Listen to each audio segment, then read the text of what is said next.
खेती किसान, बदलते भारत की शान।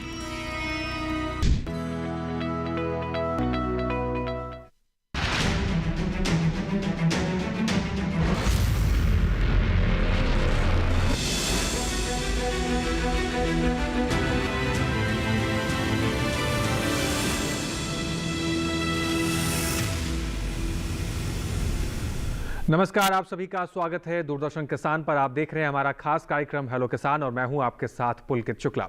हेलो किसान के इस कार्यक्रम में हम करते हैं किसान भाइयों की समस्याओं का समाधान, उनकी खेती किसानी को करते हैं आसान और समस्याओं का समाधान कर किसानों तक संपूर्ण जानकारी पहुंचाते हैं ताकि किसान भाइयों की जो लागत है उसको कम करके उनके मुनाफे को बढ़ाया जा सके।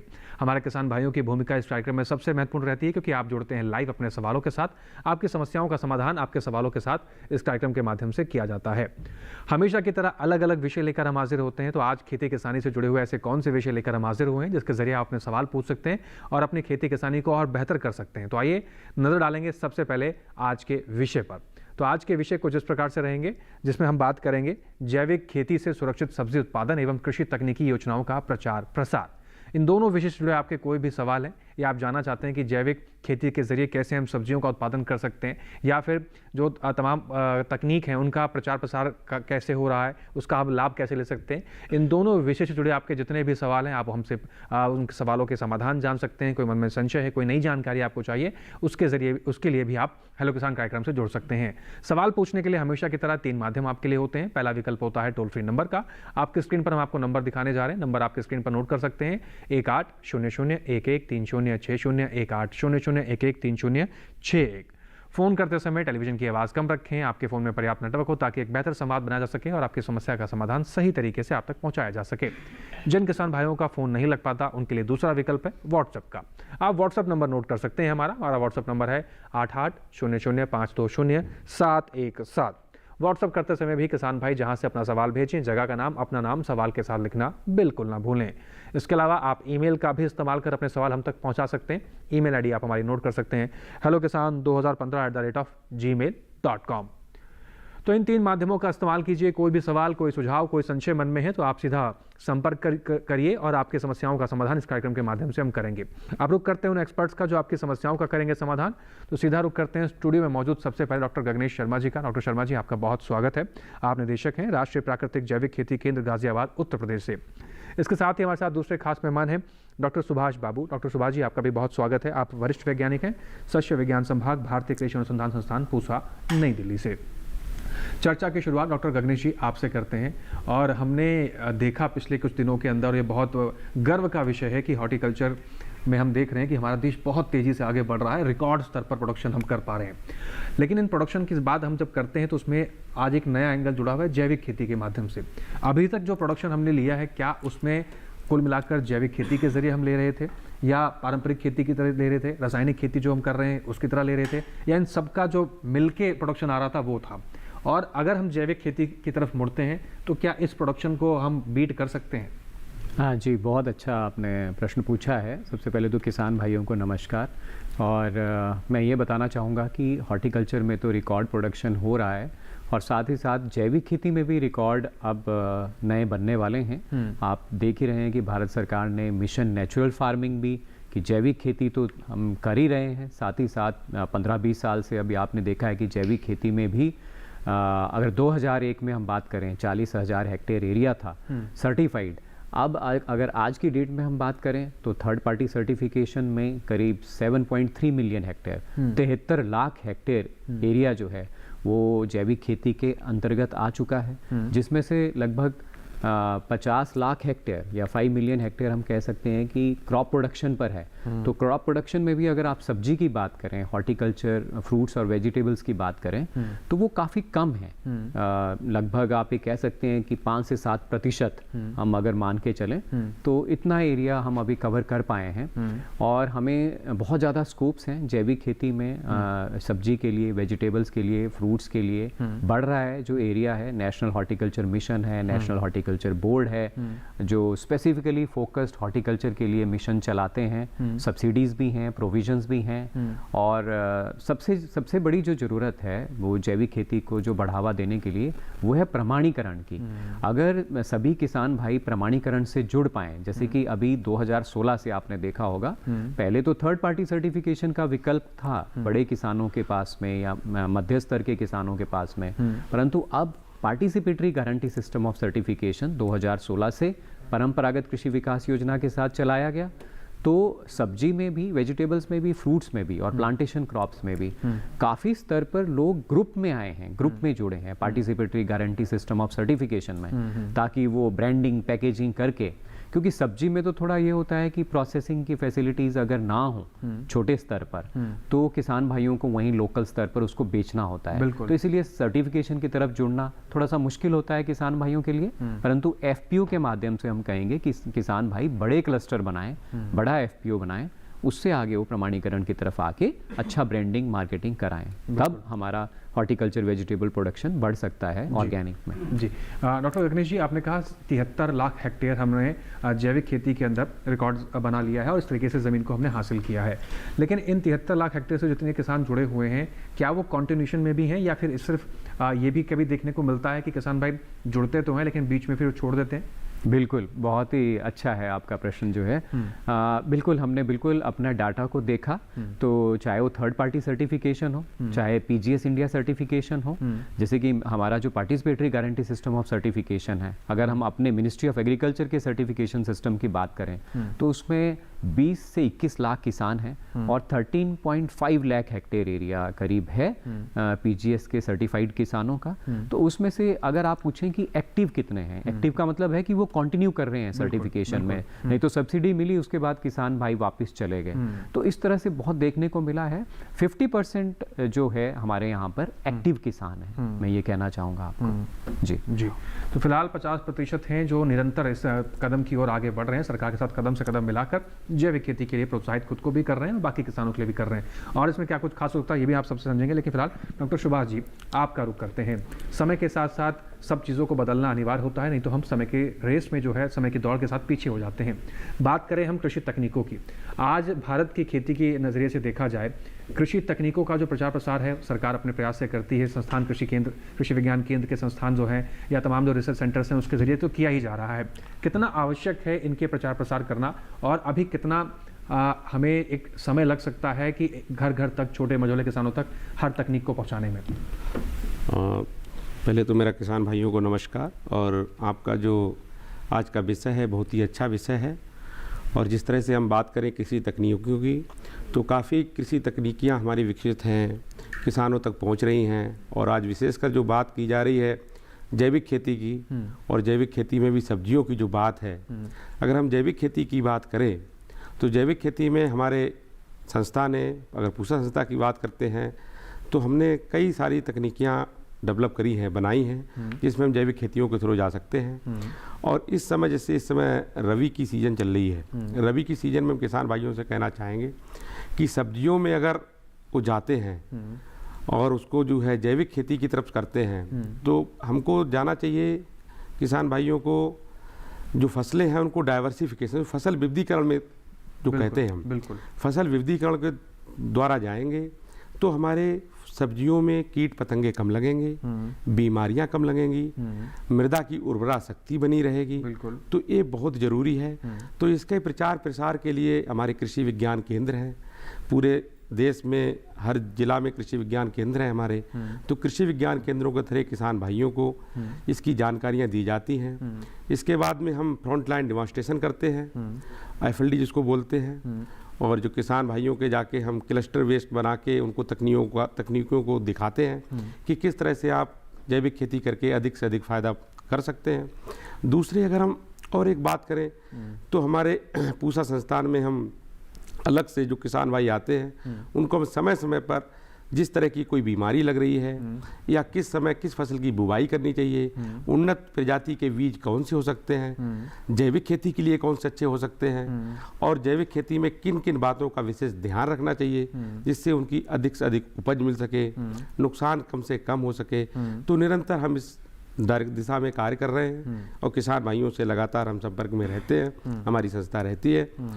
और जैसे अभी हम सब्जी वाली मटर की बात करते हैं तो सब्जी वाली मटर एक बहुत ही उम्दा किस्म की फसल है।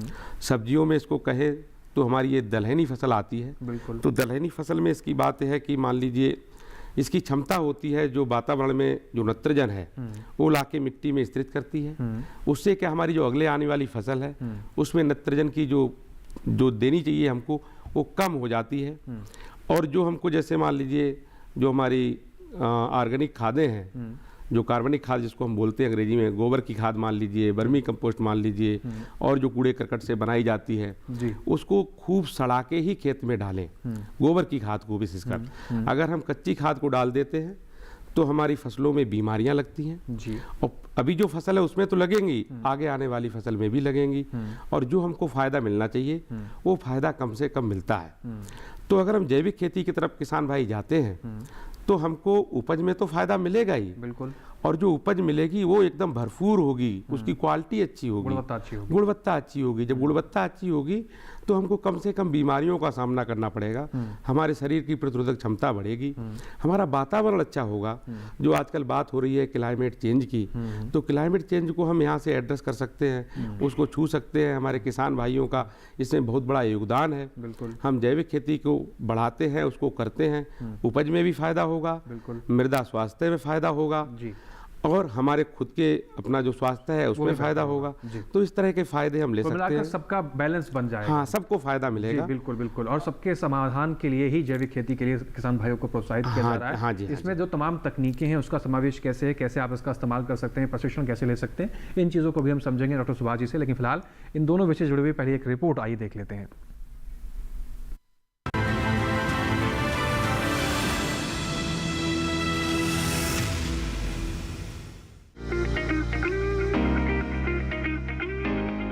जैविक खेती एक टिकाऊ कृषि प्रणाली है। जैविक खेती में कृत्रिम आदानों का उपयोग नहीं किया जाता और फसलों के पोषक तत्व प्रबंधन के लिए फसल अवशेष, गोबर की खाद, वर्मी कंपोस्ट, खली और जैव उर्वरक आदि जैसे कृषि आधारित आदानों का उपयोग किया जाता है। जैविक खेती का मुख्य उद्देश्य मृदा, पौधों, पशुओं और मनुष्यों के स्वास्थ्य को ध्यान में रखते हुए फसल की उत्पादकता को बढ़ाना है। किसान पारंपरिक प्रबंधन से जैविक प्रबंधन के लिए भूमि का बदलाव लगातार 2 से 3 साल तक उसी भूमि पर जैविक खेती करके कर सकते हैं। जैविक खेती के कई फायदे हैं, जैसे इससे भूमि की उपजाऊ क्षमता बढ़ती है, सिंचाई अंतराल में वृद्धि होती है, रासायनिक खाद पर निर्भरता कम होने से उत्पादन लागत में कमी आती है। इतना ही नहीं, जैविक खेती करने से पर्यावरण को भी फायदा होता है। भूमिगत जल स्तर बढ़ता है, मिट्टी, खाद और जमीन में पानी के माध्यम से होने वाले प्रदूषण में कमी आती है, खाद बनाने में कचरे का उपयोग होने से बीमारियों में कमी आती है।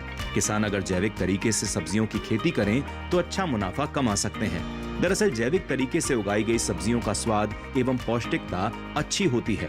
इतना ही नहीं, जैविक विधि से तैयार सब्जियों की भंडारण क्षमता भी अधिक होती है। साथ ही जैविक विधि से तैयार सब्जियों में कीड़े मकोड़ों व रोग का प्रकोप भी अपेक्षाकृत कम होता है। इतना ही नहीं, जैविक तरीके से उगाई गई सब्जियों का बाजार मूल्य भी अपेक्षाकृत अधिक होता है। सरकार भी जैविक खेती को खूब बढ़ावा दे रही है। देश के किसान और कृषि को उन्नत बनाने के लिए सरकार कृषि से जुड़ी तकनीकी योजनाओं का प्रचार प्रसार भी करती है। सरकार किसान ड्रोन, एकीकृत कृषि प्रणाली मॉडल और डिजिटल मार्केटिंग सहित उन्नत कृषि प्रौद्योगिकियों एवं कार्य प्रणालियों को बढ़ावा देती है। इन तकनीकों को नमो ड्रोन दीदी और कृषि मशीनीकरण से संबंधित उप मिशन जैसी विभिन्न योजनाओं के माध्यम से छोटे एवं सीमांत किसानों के बीच बढ़ावा दिया जाता है। नमो ड्रोन दीदी केंद्र की योजना है जिसका उद्देश्य महिलाओं के नेतृत्व वाले स्वयं सहायता समूहों को कृषि सेवाएं प्रदान करने के लिए ड्रोन तकनीक से लैस कर उन्हें सशक्त बनाना है। वहीं कृषि मशीनीकरण पर उप मिशन SMAM योजना 2014-15 में शुरू की गई थी। कृषि मशीनीकरण पर उप मिशन कृषि मशीनरी खरीदने और custom hiring centre, hi-tech hub और फार्म मशीनरी बैंक स्थापित करने के लिए वित्तीय सहायता प्रदान करता है।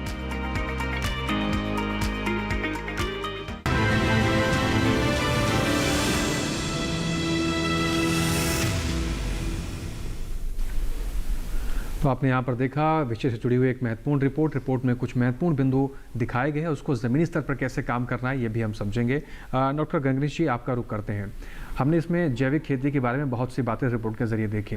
जहन में ये भी किसानों के आता है कई बार आम जनमानस भी अगर इस चीज़ के अंतर को समझना चाहे, प्राकृतिक खेती और जैविक खेती, प्राकृतिक खेती जैविक खेती क्या एक ही परिभाषा है दोनों की या बीच में कोई मूल अंतर भी है?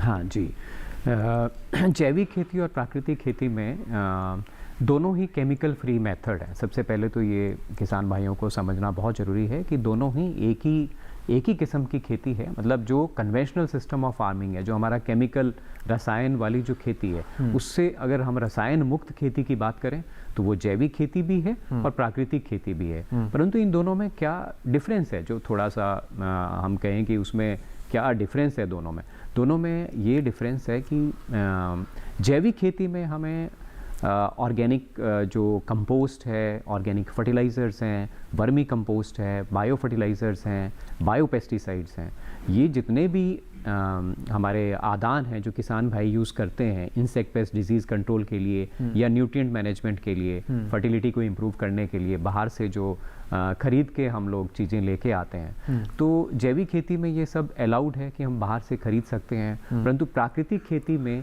जो हमारे मानक बनाए गए हैं, वो जो फार्मर्स की जो प्रैक्टिसेस हैं या जो मानक हैं, वो ये कहते हैं कि हमें खेत पे ही अपने जितने भी हमारे रिसोर्सेज हैं, जितने भी हमारे वहाँ पर और चाहे हमारी गाय है, चाहे हमारे वहाँ पर खरपतवार क्यों ना है, उन सब का अच्छे से यूज़ करके उन्हीं से ही हम जितने भी हमारे मेडिसिनल प्लांट्स हैं, कड़वे पत्ते खेत पर उपलब्ध हैं या और भी कोई चीज़ जो हमारी खेत पर उपलब्ध है, उन्हीं से ही हम अपने सारे आदानों को तैयार करें। जैसे कि आप जानते ही हैं आजकल प्राकृतिक खेती में हम जीवामृत घोल जो तैयार करते हैं, चाहे उसमें गुड़ मिलाना है, वो भी अपने खेत से ही अपने ऊपर निर्भर रहना है। तो किसान को पूर्णतया आत्मनिर्भर अगर बनाना है तो प्राकृतिक खेती की तरफ हमें आना है और आ चुके हैं। National mission for natural farming जो है चल पड़ा है और आप देख रहे हैं कि उसमें 25-30 लाख जो हैं किसान आ चुके हैं प्राकृतिक खेती में हमारे देश में और बहुत से राज्य बहुत अच्छा कार्य कर रहे हैं। तो मुख्यतः तो यही डिफरेंस है प्राकृतिक खेती और जैविक खेती में।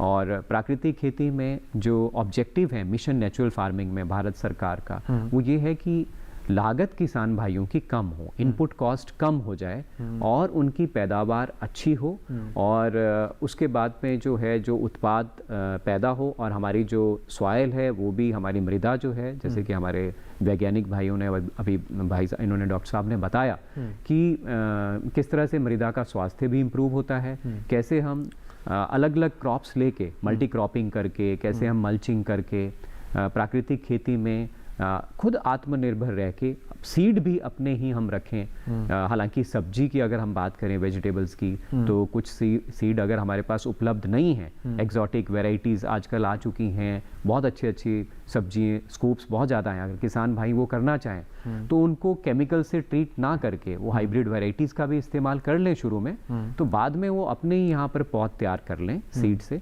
तो इस तरह से हम प्राकृतिक खेती में पूर्णतया आत्मनिर्भर बन सकते हैं। जी।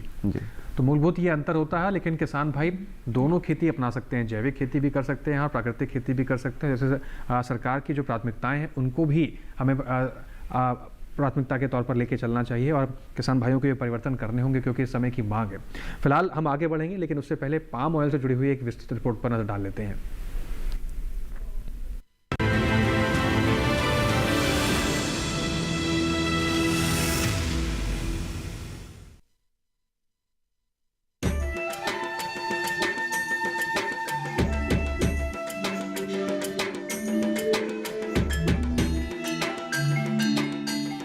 These lush green trees with bunched fruits on them are capable of changing the economic and social life of our farmers with colors of happiness and prosperity. By cultivating oil palm, farmers can earn more income. Moreover, oil palm farming demands lesser cost and hard work. Through these, farmers can ensure their participation in the development of the country by increasing the production of edible oils. Today, we will tell our farmers how all this is possible. Oil palm is a versatile oil with several properties and functions, making it extremely useful and widely used. More oil is obtained from the fruits of the oil palm in comparison to other oil seeds. Matured oil palm trees yield 20 to 25 tons of fruits per hectare and continue to bear for about 30 years. Not only this, farmers are also earning double income by growing intercrops between these trees. Sufficient assistance is also provided by the government for its cultivation. National Mission on Edible Oil, Oil Palm NMEO-OP was started by the Government of India in 2021-22. Under this mission, subsidies are provided to farmers for oil palm planting material, intercropping and maintenance, drip irrigation, diesel, electricity, solar pump set, borewell, fruit harvesting tools and replanting of old plants. Under this mission, financial assistance of rupees 1 to rupees 5 lakh per hectare is also provided to the farmers. For oil palm cultivation, government is providing assistance of 20,000 to 29,000 rupees per hectare towards plant material assistance. And there is also a provision for taking up intercropping and also towards maintenance assistance of rupees 42,000 per hectare for the initial first 4 years. And as well, there is also a provision for assistance under drip irrigation, that is of 30,000 per hectare for obtaining sustainable yields in the oil palm. Under this mission, there is also a provision for assistance for purchase of crop, for purchasing this harvesting tools, and for assistance of tractor trolleys to the farmers. Some farmers have doubts that oil palm trees demand excess irrigation and are not good for the environment. Some also say that these are also harmful for the fertility of the soil.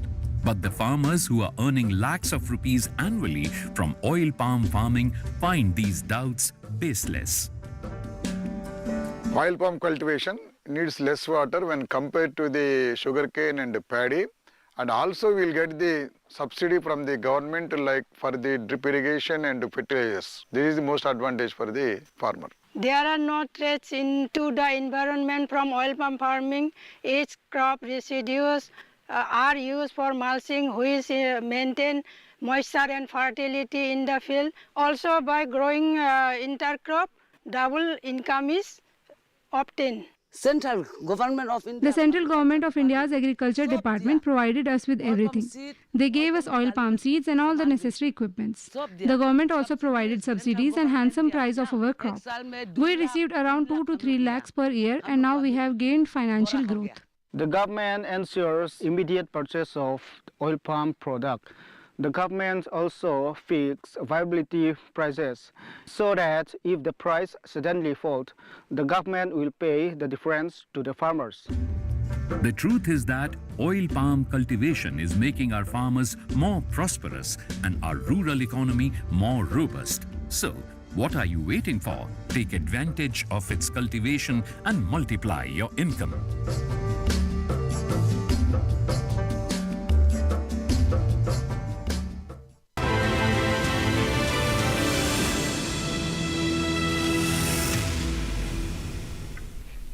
तो खाद्यान्न तेलों के क्षेत्र में भारत को आत्मनिर्भर बनाने के लिए सरकार ने ऑयल पाम मिशन की भी शुरुआत की, जिसको लेकर विस्तृत रिपोर्ट आपने देखी।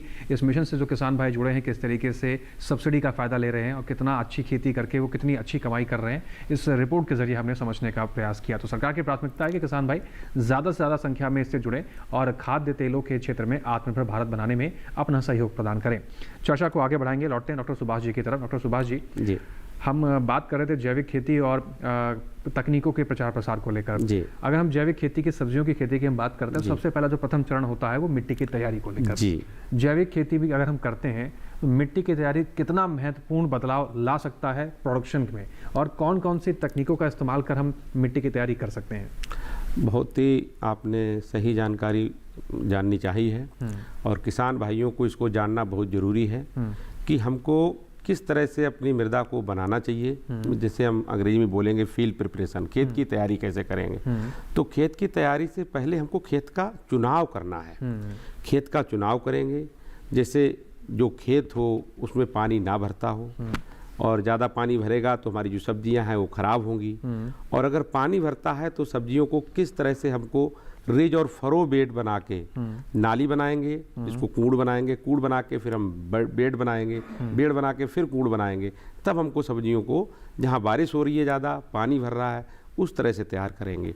दूसरे बहुत महत्वपूर्ण है कि हम जब बात करते हैं जैविक खेती की, तो जैविक खेती में अगर हम बात करें तो सबसे ज़्यादा प्रयोग में आती है गोबर की खाद। तो गोबर की खाद को किसान भाई कम से कम 10 से 15 दिन पहले खेत में मिलाएं, खेत में डालें, जो कि अच्छे से सड़ी हुई हो। उसको डालने के बाद फिर खेत की तैयारी शुरू करें। खेत का चुनाव हो गया, गोबर की खाद खेत में डाल दी, इसके बाद जो मृदा की तैयारी की जा रही है, मृदा की तैयारी करने में हमको जिस तरह से फसल लगा रहे हैं, जैसे हम बात करते हैं फसल विविधीकरण की, फसल विविधीकरण हम कह सकते हैं जैविक खेती के लिए। मैं आपको रोकना चाहूंगा, दर्शक हैं फोन लाइन के जरिए जुड़ गए हैं, पहले उनका सवाल लेता हूं, लौटता हूं आपके पास। विपिन है सागर मध्य प्रदेश से। विपिन जी आपका स्वागत है, सवाल पूछिए। जी नमस्कार सर। नमस्कार जी। सर मैं जानना चाह रहा था कि जैविक तरीके से सब्जियों की खेती, जैसे जो किसान बहुत सारे किसान हालांकि कर रहे हैं, जो किसान नहीं कर रहे हैं आज फिलहाल में, तो उनसे अगर हम ऐसी चर्चाएं अगर करते हैं तो सब समस्या सर ये आती है कि किसान भाई कहते हैं कि कीटों का आजकल इतना प्रभाव हो गया है, खरपतवार भी इतनी तरह तरह के आ गए हैं कि मतलब जैविक तरीके से उनका निराकरण करना बहुत मुश्किल होता है। सर ऐसा जहन जो किसान भाई बना के रखे उनके लिए हम क्या कर सकते हैं और कैसे इसको आगे बढ़ा सकते हैं, क्योंकि आजकल जो कीट और खरपतवार की समस्या ज्यादा होती है और जैविक तरीके से इसको कैसे कंट्रोल करें। जी विपिन जी, बहुत ही महत्वपूर्ण सवाल आपने पूछा, इस सवाल को भी हम कार्यक्रम में शामिल करते हैं। डॉक्टर सुभाष जी से इसका भी जवाब लेंगे। डॉक्टर सुभाष जी, जो आप बात अपनी कह रहे थे, बात को पूरी कीजिए। और कीट पतवार खरपतवार को लेकर किसान भाई को समस्या रहती है कि जैविक खेती के माध्यम से इसका समाधान करना थोड़ा सा मुश्किल है, क्या ये सत्य है? हाँ, हम इस बात को भी, जो विपिन जी का प्रश्न है बहुत ही अच्छा प्रश्न है। हम पहले जो मिट्टी की तैयारी की बात कर रहे थे उसको थोड़ा ख़त्म करते हैं, फिर इसको लाते हैं चर्चा में, और इसको चर्चा में विस्तृत से बताएंगे किसान भाई कैसे इससे कम से कम प्रकोप आए कीटों का। ऐसी तकनीकी हम आज यहाँ पे विस्तृत जो बताएंगे किसानों को। तो पहले तो हम जब मिट्टी की तैयारी कर लेंगे और खेत के हिसाब से कौन सी फसल लगा रहे हैं, तो जैसे कूड़ विधि बताई हमने, तो कूड़ विधि में लगा सकते हैं। दूसरे फ्लैट सोइंग, जिसको हम सरफेस सोइंग करते हैं, मिट्टी को सीधे तैयार करके फसल को लगाना, उसमें और कूड़ विधि में दोनों में बहुत अंतर है। मैं किसान भाइयों से ये अनुरोध करूंगा कि सब्जियों को आप रिज और फरो बेड पे लगाइए, जिससे पानी की बचत होगी, आपको खाद की बचत होगी और आपको परिश्रम कम करना पड़ेगा और आपकी पैदावार ज़्यादा होगी। तो किसान भाई इसको रिज एंड फरो पर लगाएं, बड़ी चौड़ी बेड बनाएं। एक हम कह सकते हैं कि 1 से 1.25 मीटर की बेड बना के 45 से 50 सेंटीमीटर का कूड़ बनाएं और उसमें पानी दें, जिससे कुछ जो सब्जियां हैं जिनमें बीमारियां लगती हैं, जो मतलब कह सकते हैं हम, जो फंजाई है, फफूंद जो बीमारियां लगाती हैं, उनसे उनका जो है हम बच सकते हैं, उनको कम कर सकते हैं। अब हम उस प्रश्न पे आते हैं जो विपिन जी ने अभी सागर से पूछा है। हाँ, ऐसा हमारे दिमाग में रहता है कि हम जैविक खेती करेंगे तो हमारी बीमारियां ज़्यादा लगेंगी, हमारे कीट पतंगे ज़्यादा लगेंगे, हमारे खरपतवार ज़्यादा लगेंगे। तो हम उन किसान भाइयों से हमारा ये अनुरोध है कि पहले तो हम जो बीज का चुनाव है, अच्छा बीज लें, फसल विविधीकरण को अपनाएं, और फसल विविधीकरण के साथ साथ जो हम बात करते हैं इंटरक्रॉपिंग की, अंतः फसली की, उसको करें, 2-3 फसलों को मिला के लगाएं। इसके बाद में हम लास्ट स्टेज तक वेट ना करते रहें कि इसमें बीमारी लगेगी तभी हम इसका उपचार करेंगे। हमको शुरू में ही उसको कंट्रोल करना है। अगर कोई बीमारी लग जाती है तो हम अंग्रेजी में उसको प्रोफाइलेटिक स्प्रे करते हैं। तो उस स्प्रे के तौर में ऐसे ऑर्गेनिक सब्सटेंस अवेलेबल है, जैसे नीम ऑयल हो गया, तो नीम ऑयल का किसान भाई स्प्रे कर सकते हैं। तो इसमें 3 से 5 ml पर लीटर पानी में डाल के किसान भाई आराम से इसका स्प्रे कर सकते हैं और इससे बीमारियों को, जो कीट पतंगे हैं, उनकी समस्या को कम किया जा सकता है। दूसरे मल्चिंग, अगर हम मल्चिंग करेंगे तो हमारी खरपतवार की समस्या काफ़ी कम हो जाएगी। मल्चिंग में हमको ध्यान नहीं रखना है, हम किसान भाइयों से कहना चाहेंगे कि मल्चिंग करते समय जो खरपतवार की मल्चिंग करते हैं तो फूल आने से पहले की घास है वही खेत में डालें। अगर फूल आने के बाद और उसके बाद की घास या कोई खरपतवार हम प्रयोग में लाएंगे तो उसमें बीज बन जाएगा और आने अगले वाली फसल में और ज़्यादा खरपतवार उगेंगे। तो हम मल्चिंग, फसल विविधीकरण और इसके बाद में हमारा जो है प्रोफाइलेटिक स्प्रे जिसको कहते हैं उसका प्रयोग, और बीज का चुनाव। अगर 3-4 विधियां हम अपनाते हैं तो हम निश्चित रूप से कह सकते हैं कि जैविक खेती में बीमारियों को कम किया जा सकता है, कीट पतंगों को कम किया जा सकता है, खरपतवारों को कम किया जा सकता है। अब हम इसी में कहना चाहेंगे एक बात, जैसे आपने कोई भी, हम बात कर रहे थे अभी रवि की सीजन की, अगर जैसे हम सब्जी वाली मटर लगाते हैं तो सब्जी वाली मटर में शुरू के दिनों में खरपतवार की समस्या रहती है। अब हम इसी को किसी दूसरी फसल के साथ, गोभी के साथ लगा दें, तो गोभी के साथ लगाने से एक तो हमारी जो मृदा की उर्वरा शक्ति है वो बनी रहेगी और बीमारियां भी कम लगेंगी। दूसरे अंग्रेजी में कहते हैं ट्रैप क्रॉप, तो जैसे गेंदा की फसल साथ में लगा दो। गेंदा की फसल लगाने से जो हमारी मेन फसल है उसमें भी कम कीड़े लगेंगे, कुछ बीमारियां कम लगेंगी। तो इस तरह की फसलों का किसान भाई चुनाव कर सकते हैं, जिससे हम कम से कम बीमारियां और कीट पतंगे और खरपतवारों की समस्याओं से बच सकते हैं, निजात पा सकते हैं। जी, तो इन तरीकों को किसान भाई अपनाएंगे। तो सबसे पहले खेत का चुनाव कैसे करना है, फसल चुनाव करना है, उसके बाद खेत की तैयारी कैसे करनी है, इन तमाम तीनों चरणों का अगर किसान भाई सही तरीके से ध्यान रखेंगे तो जो तमाम समस्याएं आती हैं उसको काफ़ी हद तक काबू करने में कामयाबी मिल सकती है। फिलहाल यहाँ वक्त तो एक छोटे से ब्रेक है, उस पर कुछ और महत्वपूर्ण सवालों का जवाब अपने एक्सपर्ट से लेंगे। आप बने रहें, देखते रहें कार्यक्रम हेलो किसान।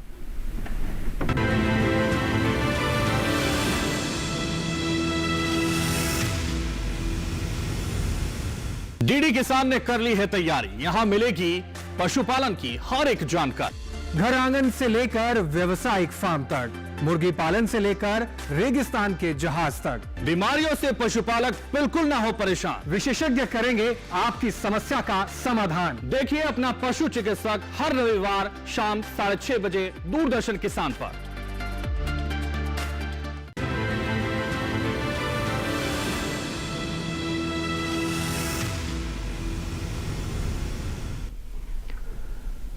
ब्रेक के बाद एक बार फिर से आप सभी का स्वागत। कार्यक्रम को आगे बढ़ाते हैं। दर्शक हैं फोन लाइन के जरिए जुड़े हुए हैं, उनका रुख कर लेते हैं। राजकुमार गुजर जी हैं सहारनपुर उत्तर प्रदेश से। राजकुमार जी आपका स्वागत है, सवाल पूछिए। राजकुमार जी क्या आप हमें सुन पा रहे हैं? जी राम राम जी। राम राम जी, सवाल पूछिए। सवाल है सर, हमारा जैविक खेती जो हम करते हैं जी, उसके साथ साथ तकनीकी जितने भी आप इनके ये चल रही है साहब, तो ये तकनीकी हमें कहाँ से प्राप्त होगी, इसकी जानकारी हमें कहाँ से मिलेगी? जी डॉक्टर सुभाष जी, जो तकनीकी का इस्तेमाल करते हैं इसकी जानकारी कहाँ से मिलेगी? हाँ राजकुमार जी, आपको राम राम हमारी तरफ से, और आपने बहुत ही सही प्रश्न पूछा है। देखिए हमारे कृषि विज्ञान केंद्र हर जिले में, हर जनपद में हैं, तो कृषि विज्ञान केंद्र एक तरह से हमारे मुखौटा हैं। वहाँ से जाके आपको सभी जानकारियाँ ये मिल जाएंगी कि खेती को, जैविक खेती को कैसे हमको करना चाहिए। वहाँ हमारे हर विषय के विशेषज्ञ रहते हैं। और इसके अलावा राज्य कृषि विभाग हैं, राज्य कृषि विभाग में भी ब्लॉक में इस तरह की जानकारियाँ मिलती हैं। और राज्य कृषि विभाग के साथ, कृषि विज्ञान के साथ में, और हमारे ICR के संस्थान हैं, ICR के संस्थानों से आप जानकारी ले सकते हैं। हमारे पूसा संस्थान में कभी भी कोई भी किसान भाई आ सकते हैं, हम पे फ़ोन पे बात कर सकते हैं। इस तरह की जानकारियाँ हम देने के लिए हमेशा तैयार हैं किसान भाइयों के लिए। कभी भी बात करके हमारे संस्था से ऐसी जानकारियाँ ले सकते हैं, और कहीं से भी इस तरह की जानकारियाँ इनको आसानी से मिल जाएंगी। तो राजकुमार जी, जब भी आपको इस तरह की कोई जानकारी की ज़रूरत हो, आप अपने नज़दीक के कृषि विज्ञान केंद्र में जाइए। वहाँ विशेषज्ञ रहते हैं, वो आपको इसके बारे में पूरी की पूरी जानकारी देंगे। जी, तो राजकुमार जी आप इस प्रकार से उन तमाम तकनीकों का इस्तेमाल कर सकते हैं, कृषि विज्ञान केंद्र से संपर्क कर अपनी तमाम समस्याओं का समाधान भी ले सकते हैं। डॉक्टर गगनेश जी आपका रुख करते हैं। जैसे कि हमारे एक दर्शक थे विपिन सागर से, उन्होंने सवाल किया था कि कई किसानों के मन में संशय रहता है, और जो संशय होते हैं वो दिन ब दिन कई किसानों से बहुत तेज़ी से प्रचार प्रसार करते हैं, जबकि अगर हम देखें समाधान, तो समाधान बहुत समय लगता है किसानों तक पहुंचाने में। तो अगर जैसे आपने पहले भी जिक्र किया कि जो 50% किसान हैं वो ही निरंतर रह पाते हैं, बाकी किसान सब्सिडी लेके पीछे हो जाते हैं। तो कहीं ना कहीं जो किसान भाई पीछे हो जाते हैं उनको वापस से मुख्य धारा से कैसे जोड़ा जाए, वो 25% जो किसान भाई हैं या जो बाकी किसान हैं सब्सिडी लेके वापस ना चले जाएं, वो कंटिन्यू निरंतर उसमें बने रहें। साथ ही साथ जो ये मैसेजिंग का खेल है, क्योंकि किसान भाई अफवाहों पर बहुत जल्दी ध्यान दे लेते हैं। कई बार ऐसे भी देखने को मिलता है कि बगल वाले खेत में किसान ने अगर यूरिया डाला है या कोई केमिकल डाला है तो उसका ज़रूरत नहीं है, तो भी किसान भाई उससे 4 बोरी एक्स्ट्रा डाल देता है कि मेरे को ज़्यादा उपज मिल जाएगी। तो ये एक साइकोलॉजिकल फैक्टर भी है, दूसरा मैसेजिंग का खेल भी है। और इन दोनों को कैसे समअप करें, कैसे चैलेंजिंग को आप इसको एज अ चैलेंज देखते हैं, और कैसे किसान भाई को वापस ट्रैक पर लाया जाएगा? जी, देखिए ये जो चैलेंज है हमारी प्राकृतिक खेती, जैविक खेती में, बिल्कुल ये चैलेंज बिल्कुल बहुत ही है, हमेशा ही ये परेशानी बनी रहती है कि किसान भाई जो हैं वो निरंतर जो है जैविक खेती, प्राकृतिक खेती को अपनाने के लिए उनको जब तक सब्सिडी का है, इस तरह से किसान भाइयों को सबसे पहले तो मैं कहूँगा कि हमारे जो किसान भाई हैं बहुत ही एंथुसियास्टिक हैं, बहुत ही उनके अंदर इस वक्त वो प्राकृतिक खेती, जैविक खेती को मन से, दिल से अपनाना चाहते हैं। और मैं कहूँगा कि वही किसान भाई प्राकृतिक खेती, जैविक खेती को अपनाएं जो मन से इसको करना चाह रहे हैं। और सबसे पहले तो हमें अपनी ज़मीन को बचाना है, हमारी मृदा के स्वास्थ्य को बचाना है। ये भाव अगर हम लेके चलेंगे, हमारी जो गौ माता है, गाय है, हमें उनको भी सिजो के रखना है और साथ ही साथ हमने अपने पर्यावरण को भी बचाना है, साथ ही हमें अपने जल को भी सुरक्षित करना है, जानवरों को भी हमें अच्छा रखना है, बायोडाइवर्सिटी को भी मेंटेन करना है।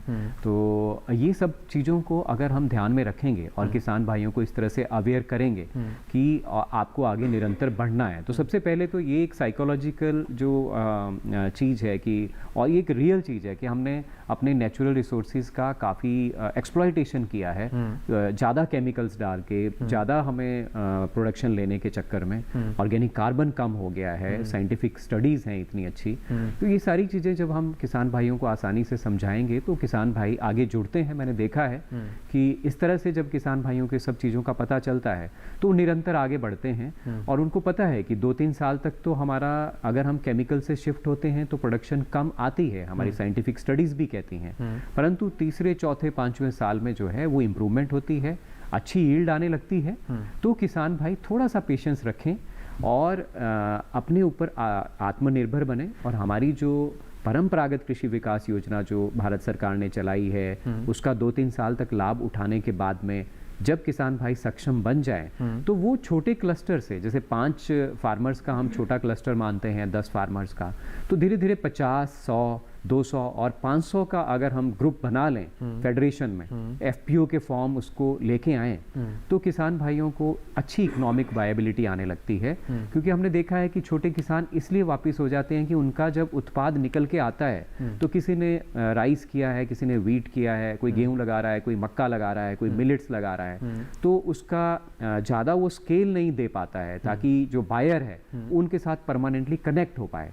तो बायर परमानेंटली कनेक्ट नहीं हो पाता है, प्रोसेसिंग की फैसिलिटीज उनके पास नज़दीक नहीं होती हैं। तो मेरा ये मानना है कि अगर किसान भाई मिल के पूरा गांव इकट्ठा हो जाए, ज़्यादा से ज़्यादा किसान क्लस्टर में आए, जैसे कि हमारा नाम ही सर्टिफिकेशन का participatory guarantee system of certification है, जो कि लो कॉस्ट सर्टिफिकेशन है, 100-200 रुपये में सर्टिफिकेशन एक किसान पा जाता है। तो अगर वो ग्रुप में जुड़ेंगे, सर्टिफिकेशन करेंगे, प्रोसेसिंग भी होगी और प्रोसेसिंग के साथ में ब्रांडिंग, मार्केटिंग होगी, किसान भाइयों को 30 रुपये किलो नहीं, जब उनको श्योर हो जाएगा कि नहीं 30 रुपीज़ पर केजी उनका राइस नहीं, या जो उनका मेज है, मक्का है, वो 28-30 रुपये नहीं, वो कम से कम 40, 50 या 60 रुपये में बिकेगा, तब जाके वो परमानेंट कनेक्टिविटी हो पाएगी, तब जाके किसान भाई आगे इकोनॉमिक वायबिलिटी पाएंगे और आगे बढ़ पाएंगे और परमानेंट कनेक्शन होगा, सस्टेनेबिलिटी आएगी।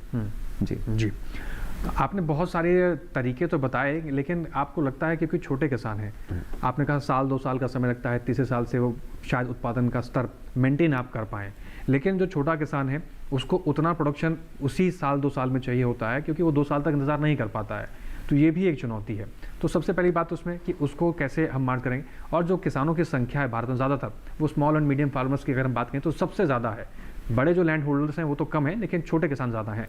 तो अगर मजबूती लेके आनी है, एक ग्राउंड जीरो तक इस चीज़ को पहुंचाना, तो छोटे किसानों को इसमें कंटिन्यू निरंतर बना रहना बहुत आवश्यक है। इसको हम कैसे टैकल करेंगे? जी, जैसे अभी भारत सरकार ने national mission for natural farming शुरू किया है। परंपरागत कृषि विकास योजना तो चलाई ही गई, जिसमें 15-20 लाख किसान जुड़े हुए हैं, परंतु साथ ही साथ भारत सरकार का बड़ा मिशन है national mission for natural farming, प्राकृतिक खेती मिशन।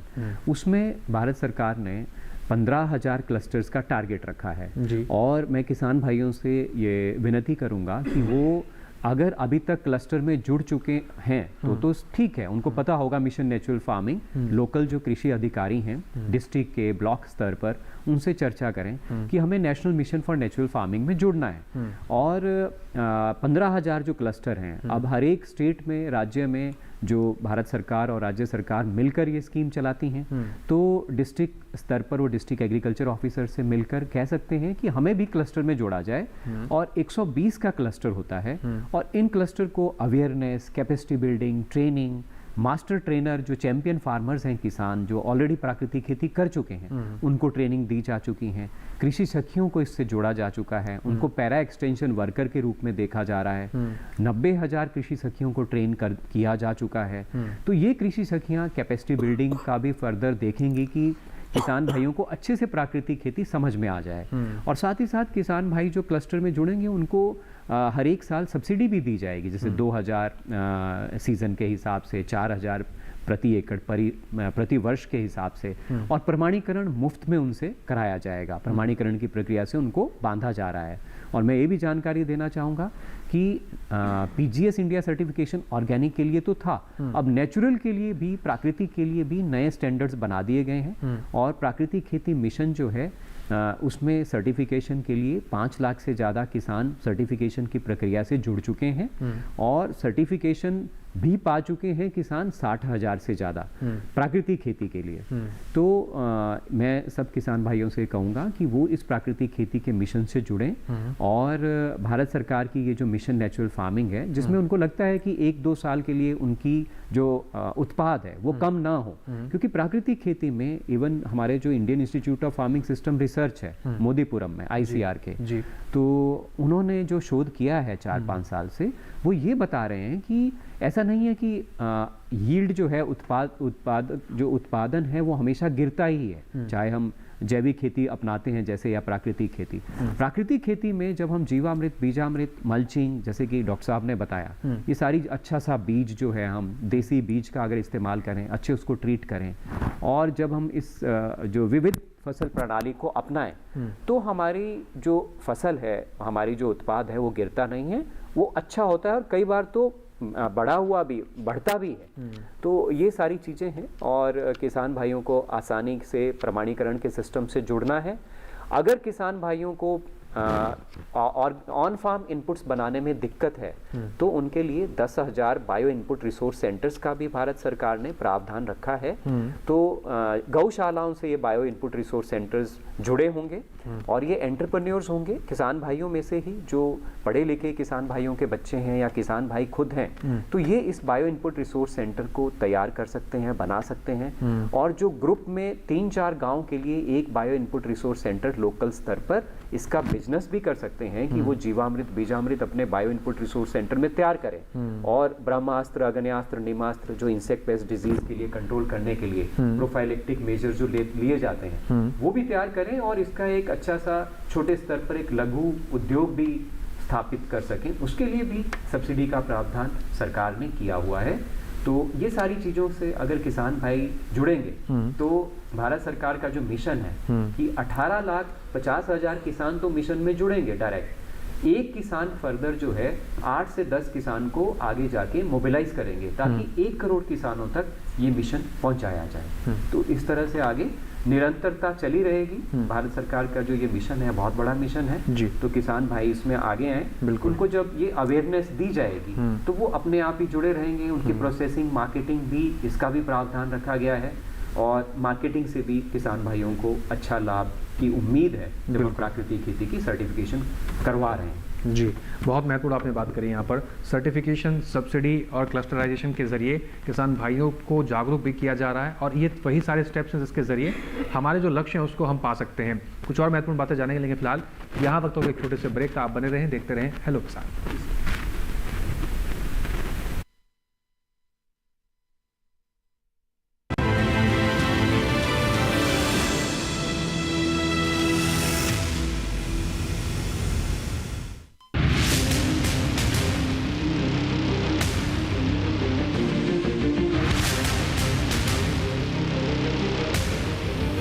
जब तपती है धरती, सूरज उगलता है आग, ठंड में जब सर्दी जमा देती सबके हाल, सब छुप जाते अपने अपने घरों में, तब बाहर निकलता सिर्फ एक इंसान, भरने के लिए हम सबका पेट, खून को पसीने की तरह देता बहा, थक जाता, झुलस जाता, हो जाता बीमार, तब उसकी सेहत का ध्यान रखता सिर्फ डीडी किसान।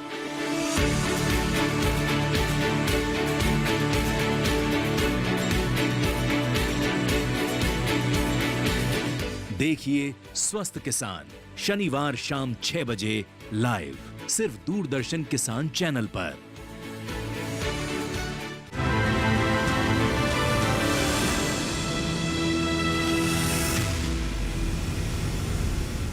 ब्रेक के बाद एक बार फिर से आप सभी का स्वागत है। आप देख रहे हैं कार्यक्रम हेलो किसान। महत्वपूर्ण विषयों पर आज हम चर्चा कर रहे हैं। आपके कोई भी सवाल है, कोई संशय जानकारी लेना चाहते हैं तो आपके स्क्रीन पर नंबर दिखाए जा रहे हैं, उस पर आप फ़ोन कर सकते हैं। फिलहाल चर्चा को आगे बढ़ाते हैं, डॉक्टर सुभाष जी का रुख करते हैं। डॉक्टर सुभाष जी, कई बार कई चीज़ों का जिक्र किया इस कार्यक्रम में हमने, जैविक खेती को लेकर, सब्जियों की खेती को लेकर और किसान भाइयों की आमदनी को बढ़ाने के लिए, आर्थिक स्थिति को बढ़ाने के लिए। इन तमाम चीज़ों के बीच में एक चीज़ ये भी आती है कि कोई भी फसल हम लगाएं, चाहे वो खाद्यान्न की फसलें हो, चाहे वो फलों की फसलें हो, चाहे वो तेल की हो, दलहन की हो, सब्जी की हो, सबसे महत्वपूर्ण होता है, जैसे आपने खेत की तैयारी की बताया, फसल चुनाव करना है।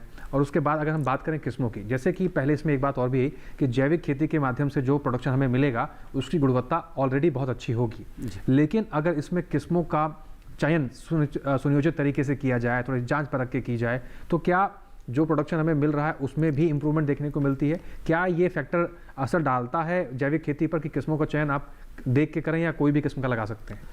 बहुत ही बढ़िया बात कही है आपने। हमारे किसान भाइयों को ये जानना बहुत ज़रूरी है कि किस फसल में कौन सी प्रजाति का चुनाव किया जाए। प्रजाति का चुनाव जो उपज है उस पर बहुत भारी प्रभाव डालता है। हम किसान भाइयों से कहना चाहेंगे वो वही प्रजाति को फसल में, वही प्रजाति की फसल को अपने एरिया में लगाएं जो उनके एरिया के लिए संतुलित की गई प्रजाति है। ऐसा नहीं है कि हमने कोई भी प्रजाति मिल गई और उसको लगा ली। कोई भी प्रजाति है, हमारा सिस्टम है भारत सरकार का कि जब जिस एरिया के लिए रिलीज की जाती है, जो प्रजाति वहाँ के लिए निकाली जाती है, उसमें लिखा जाता है कि इस एरिया के लिए संतुलित की गई किस्म है। और हमारे संस्थान ICAR के जो संस्थान है, हमारा पूसा संस्थान है, कृषि विज्ञान केंद्र है, वो सभी उन्हीं जो जिस एरिया के लिए जो प्रजाति संतुलित की गई है वही किसान भाइयों को लगाने की हमेशा सलाह देते हैं। और हमारे किसान भाइयों से हम यही अनुरोध करना चाहेंगे, चाहे वो जैविक खेती कर रहे हों, चाहे वो प्राकृतिक खेती कर रहे हों, उस एरिया के लिए जो संतुलित की गई किस्म है उसी किस्म को लगाएं, जिससे उनके उपज में मैं गारंटी के साथ कह सकता हूं कि पैदावार में बढ़ोतरी जरूर होगी और बीमारियां भी कम लगेंगी। अब जैसे जो फसल जिस एरिया में जो संतुलित की गई है जो किस्म, उस किस्म को नहीं लगा के अगर हम दूसरी कोई किस्म लगाते हैं तो हमको उपज भी कम मिलेगी और हमारे जो लागत है उस लागत को बेकार चली जाएगी।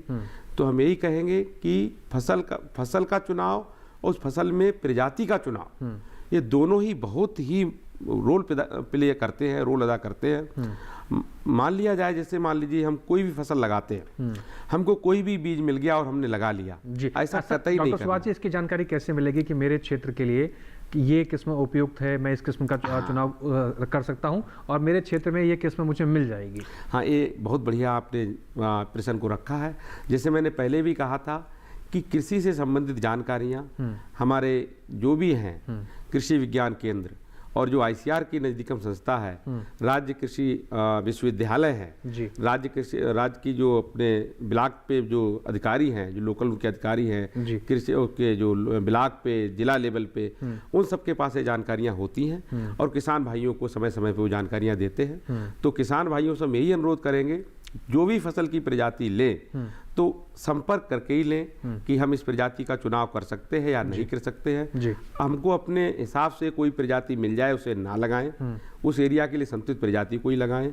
और जो प्रजातियां निकलती हैं उनमें ये भी लिखा होता है कि ये प्रजाति इस रोग के लिए प्रतिरोधी है या ये रोग इसमें कम लगता है, तो ऐसी प्रजातियों का चुनाव करें जिसमें रोग कम लगता हो। और एक चीज़ और हम यहाँ पे कहना चाहेंगे, हमको ये पता होना चाहिए कोई भी प्रजाति कितने दिन में तैयार हो जाती है।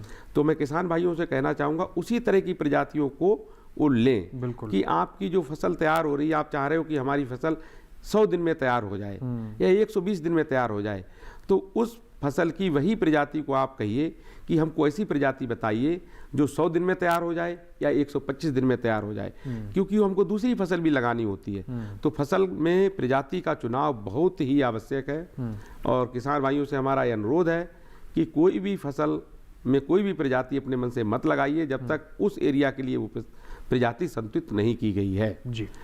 और इसको प्रजाति के अलावा मैं एक और बात यहाँ पे किसान भाइयों से कहना चाहूँगा, जैविक खेती के लिए हमारा जो समन्वित कृषि प्रणाली है उसको समन्वित जैविक कृषि प्रणाली हम कहते हैं, क्योंकि हमारे जो समन्वित कृषि प्रणाली में हम ऐसा मानते हैं कि जितने भी हमारे मैन्योर की जो खाद की ज़रूरत है, जो ज़रूरतें वो खेत में ही पूरी हो जाती हैं, हमको बाहर से कम लाना पड़ता है जी। ऐसे जो मॉडल हैं हमारी संस्था ने डेवलप की हैं, पूसा संस्था ने डेवलप की हैं किसान भाइयों के लिए, ICR की और संस्थाएं उन्होंने भी डेवलप की है। तो ऐसे मॉडलों की जानकारी किसान भाइयों को होनी चाहिए और ऐसे मॉडलों की जानकारी किसान भाई हमारी संस्थाओं से ले सकते हैं। बिल्कुल। और नज़दीकी कृषि विज्ञान केंद्र में जाके उनसे बात कर सकते हैं, वो लोग उनको जरूर बताएंगे और किसान भाइयों को अधिक से अधिक मुनाफा मिलेगा। जी, ये बहुत महत्वपूर्ण बात आपने बताई। किस्मों का चयन किसान भाई ज़रूर ध्यानपूर्वक करें।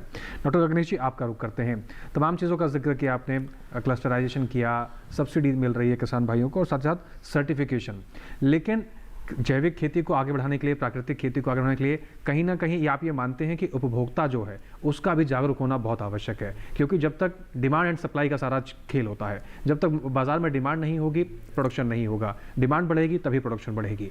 एक समस्या ये भी देखने को मिलती है, किसी भी एक उदाहरण के तौर पर हम लेते हैं, कोई बाजार जाता है तो वो ये नहीं पूछता कि ये सब्जी ऑर्गेनिक है या नहीं है, या प्राकृतिक तौर से उगाई गई है, रासायनिक तौर से उगाई है। सब्जी खरीद लेते हैं, राशन खरीद लेते हैं, कोई भी फसल खरीद लेते हैं, फल खरीद लेते हैं।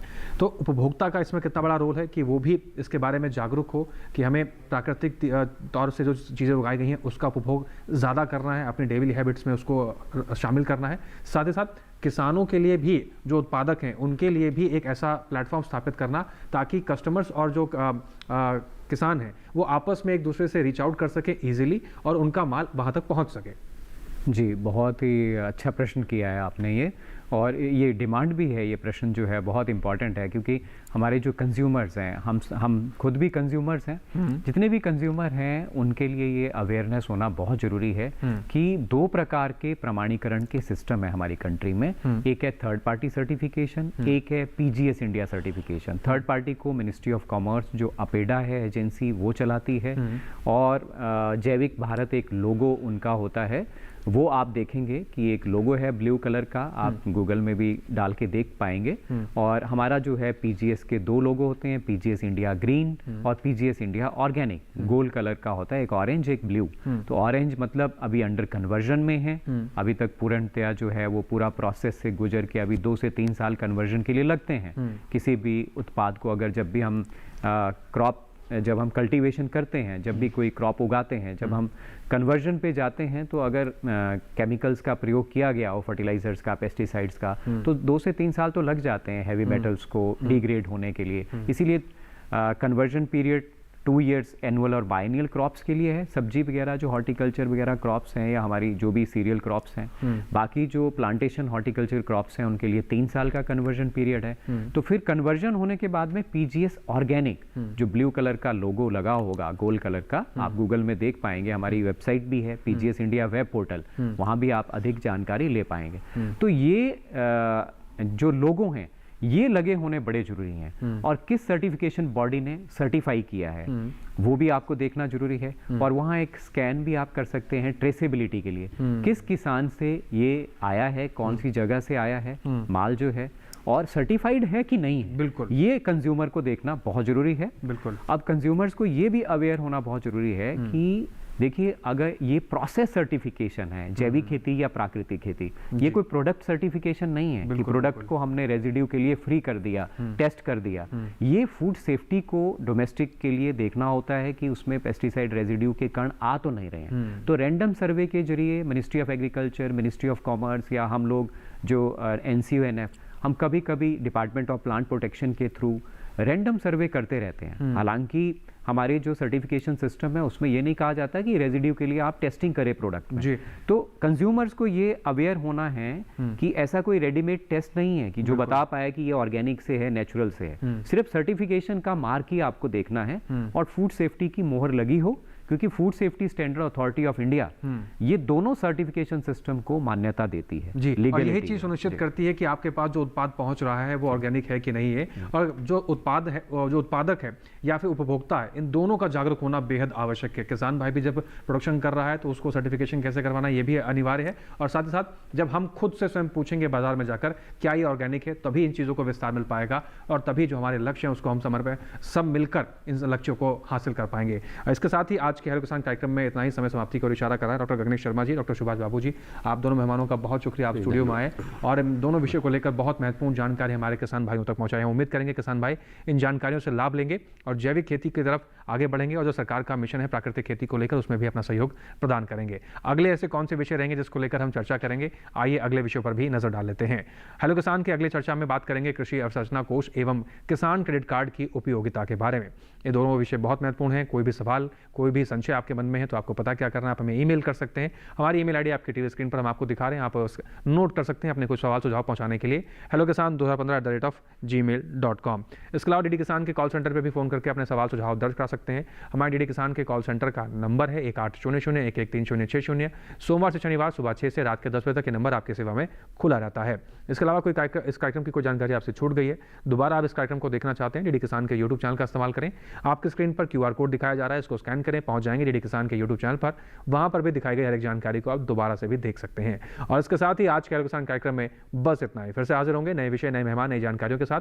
आप हमें दीजिए इजाजत, बने रहें डीडी किसान के साथ। नमस्कार।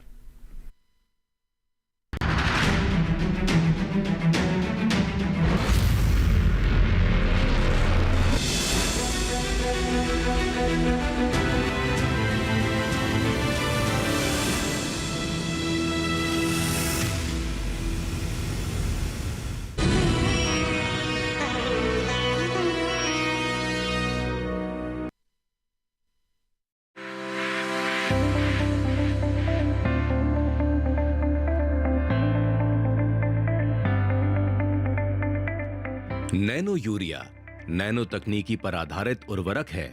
इसे विश्व में पहली बार विकसित किया गया है और यह भारत सरकार द्वारा अनुमोदित भी है। फसल की क्रांति की अवस्थाओं पर नैनो यूरिया का पत्तियों पर छिड़काव करने से नाइट्रोजन की काफी अच्छी आपूर्ति हो जाती है। नैनो यूरिया तरल यूरिया है। इसके उपयोग के बारे में बात करें तो नैनो यूरिया का 2 से 4 मिलीलीटर प्रति लीटर पानी के घोल का खड़ी फसल में छिड़काव करना चाहिए। नाइट्रोजन की कम जरूरत वाली फसलों में 2 मिलीलीटर और नाइट्रोजन की अधिक जरूरत वाली फसलों में 4 मिलीलीटर तक नैनो यूरिया प्रति लीटर पानी की दर से उपयोग किया जा सकता है। अनाज, तेल, सब्जी और कपास आदि फसलों में 2 बार और दलहनी फसलों में 1 बार नैनो यूरिया का उपयोग किया जा सकता है, जिसमें पहला छिड़काव अंकुरण या रोपाई के 30 से 35 दिन बाद और दूसरा छिड़काव फूल आने के 1 सप्ताह पहले किया जा सकता है। 1 एकड़ खेत के लिए प्रति छिड़काव लगभग 150 लीटर पानी की मात्रा काफी रहती है। वहीं अगर फायदों की बात करें तो इसके कई सारे फायदे हैं। ये सभी फसलों के लिए उपयोगी है। सुरक्षित और पर्यावरण के अनुकूल टिकाऊ खेती के लिए उपयोगी है। बिना उपज को प्रभावित किए यूरिया और अन्य नाइट्रोजन युक्त यूरिया की बचत करता है। वातावरण प्रदूषण की समस्या से मुक्ति यानी मिट्टी, हवा व पानी की गुणवत्ता में सुधार के साथ उर्वरक उपयोग दक्षता भी इसकी अधिक है। नैनो यूरिया के उपयोग से उत्पादन वृद्धि के साथ उत्पादक गुणवत्ता में वृद्धि होती है।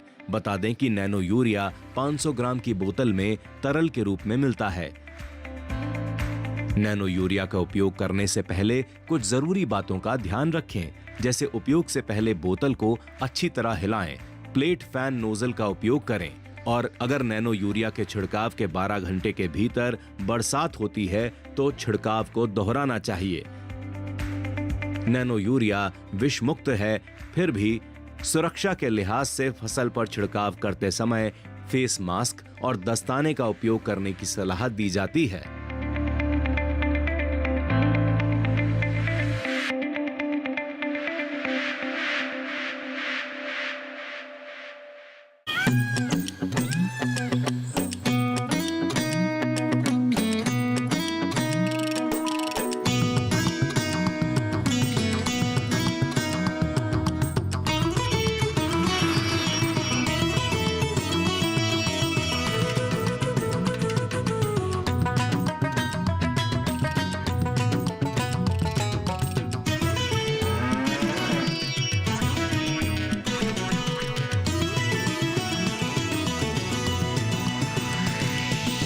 डीडी किसान, बदलते भारत की शान।